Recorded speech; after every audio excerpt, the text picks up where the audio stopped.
여당은 야당이 의회 독재를 한다고 주장하지만 진짜 독재는 대통령이 하고 있습니다.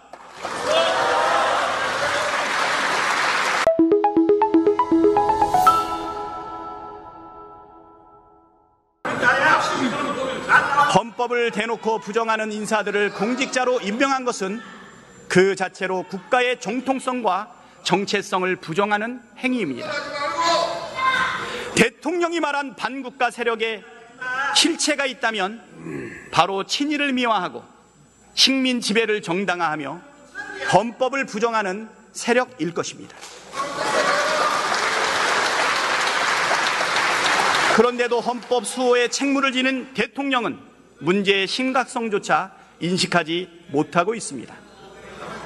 한쪽에서는 야당과 싸우라고 독려하면서 한쪽에서는 대화와 타협을 말하는 분열적 사고, 말과 행동이 전혀 다른 표리부동, 경노할 줄만 알았지 책임질 줄 모르는 무책임, 남의 말은 절대 듣지 않는 독성과 불통의 리더십이 대한민국과 국민이 직면한 위기의 근본 원인입니다. 정치가 실종되고 극한 대결의 악순환이 반복되는 원인 또한 다르지 않습니다. 여당은 야당이 의회 독재를 한다고 주장하지만 진짜 독재는 대통령이 하고 있습니다. 대통령 임기가 절반도 채 지나지 않았는데 벌써 21회나 거부권을 행사했습니다. 이승만을 제외한 역대 최다 거부권 행사입니다. 10개 원내 정당 가운데 7개 정당이 압도적으로 찬성 의결한 법안도 대통령이 일방적으로 거부하고 있습니다.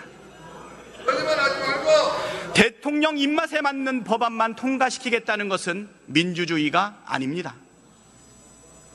대통령의 거부권이 상수가 된 현실은 어느 무로 보나 정상적이질 않습니다. 심지어 대통령은 국회 개원식에도 불참했습니다. 민주화 이후 처음 있는 일입니다. 입법부를 존중하고 야당을 국정 파트너로 대해야 할 대통령이 국회를 무시하고 야당을 적대시하면서 국민을 편가르고 갈등을 부추기며 국론을 분열시키고 있습니다. 대통령은 전체 국민을 대표하는 만큼 국민을 통합하기 위해 노력해야 할 책무가 있습니다. 자신을 지지하는 30%의 국민뿐만 아니라 비판하는 70%의 목소리도 귀담아 들어야 합니다.